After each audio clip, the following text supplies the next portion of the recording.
Canadians will be keeping a close eye on how parties plan to spend tax dollars. We know members of Parliament are given expense allowances to cover housing, food and travel costs. But what about their families? Global News has crunched the numbers for the last 4 years, looking at the costs of designated travelers. And it turns out it's costing millions. Our Abigail Bimman has been breaking down the data. What does it work out to, Abigail?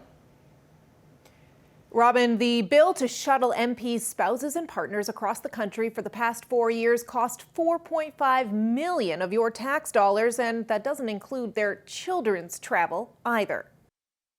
These 5 MPs are the biggest spenders of your tax dollars for their spouses. 4 are Conservatives from Western Canada.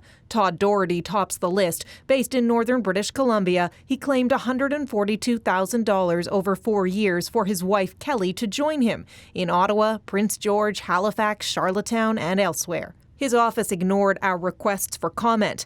In third place, the only non-Conservative, former Liberal Cabinet Minister Jody Wilson-Raybould, now running as an independent.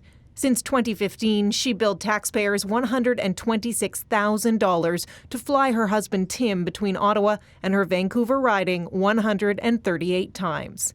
If you add up all spousal travel for the 35-member cabinet over 4 years, Wilson-Raybould alone accounts for more than a fifth of spending.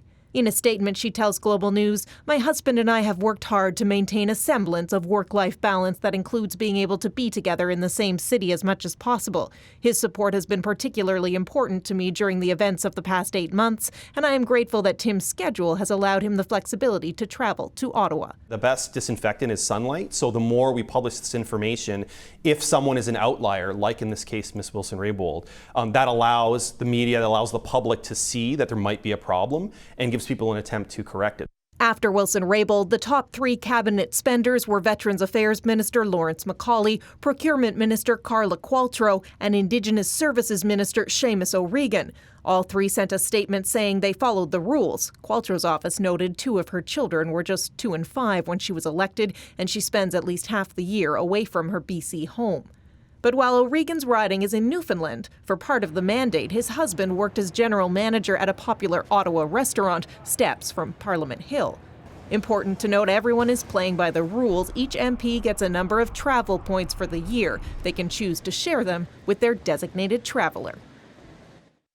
Another perk, MPs get to ride via rail for free, and if their spouses and children book within 1 day of their travel, they too can ride for free, even if the MP isn't with them. And 9 cabinet ministers claimed no designated traveler expenses whatsoever, including Foreign Affairs Minister Chrystia Freeland and Transport Minister Mark Garneau.